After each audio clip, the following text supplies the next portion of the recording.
Lamentations Chapter 1. How does the city sit solitary that was full of people? How is she become as a widow? She that was great among the nations and princes among the provinces. How is she become tributary? She weeps sore in the night, and her tears are on her cheeks. Among all her lovers she has none to comfort her. All her friends have dealt treacherously with her.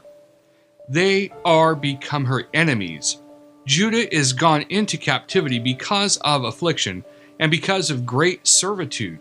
She dwells among the heathen. She finds no rest. All her persecutors overtook her between the straits. The ways of Zion do mourn, because none come to the solemn feast. All her gates are desolate. Her priests sigh. Her virgins are afflicted, and she is in bitterness.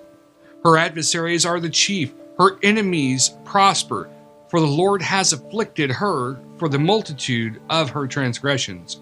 Her children are gone into captivity before the enemy. And from the daughter of Zion all her beauty is departed. Her princes are become like bucks that find no pasture, and they are gone without strength before the pursuer. Jerusalem remembered in the days of her affliction and of her miseries all her pleasant things that she had in the days of old, when her people fell into the hand of the enemy. And none did help her. The adversaries saw her and did mock her at her Sabbaths. Jerusalem has grievously sinned, therefore she has removed. All that honored her despise her, because they have seen her nakedness. Yea, she sighs and turns backward. Her filthiness is in her skirts. She remembers not her last end, therefore she came down wonderfully. She had no comforter. O Lord, behold my affliction, for the enemy has magnified himself. The adversary has spread out his hand upon all her pleasant things, for she has seen that the heathen entered into her sanctuary, whom you did command that they should not enter into your congregation. All her people sigh, they seek bread. They have given their pleasant things for meat to relieve the soul. See, O Lord, and consider, for I am become vile. Is it nothing to you, all you that pass by? Behold, and see if there be any sorrow like to my sorrow, which is done to me, wherewith the Lord has afflicted me in the day of his fierce anger. From above has he sent fire into my bones, and it prevails against them. He has spread a net for my feet. He has turned me back. He has made me desolate and faint all the day. The yoke of my transgression is bound by his hand. They are wreathed and come up upon my neck. He has made my strength to fall. The Lord has delivered me into their hands, from whom I am not able to rise up.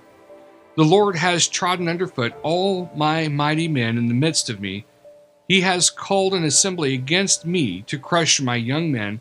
The Lord has trodden the virgin, the daughter of Judah, as in a winepress. For these things I weep. My eye runs down with water, because the comforter that should relieve my soul is far from me. My children are desolate, because the enemy prevailed. Zion spreads forth her hands, and there is none to comfort her. The Lord has commanded concerning Jacob that his adversaries should be round about him in Jerusalem, is as menstruous woman among them.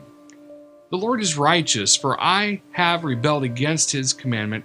Hear, I pray you, all people, and behold my sorrow. My virgins and my young men are gone into captivity. I called for my lovers, but they deceived me. My priests and my elders gave up the ghost in the city, while they sought their meat to relieve their souls. Behold, O Lord, for I am in distress. My bowels are troubled. My heart is turned within me, for I have grievously rebelled abroad. The sword bereaves at home. You are as death.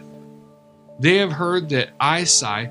There is none to comfort me. All my enemies have heard my trouble. They are glad that you have done it. You will bring the day that you have called, and they shall be like to me. Let all their wickedness come before you, and do to them as you have done to me for all my transgressions. For my sighs are many, and my heart is faint.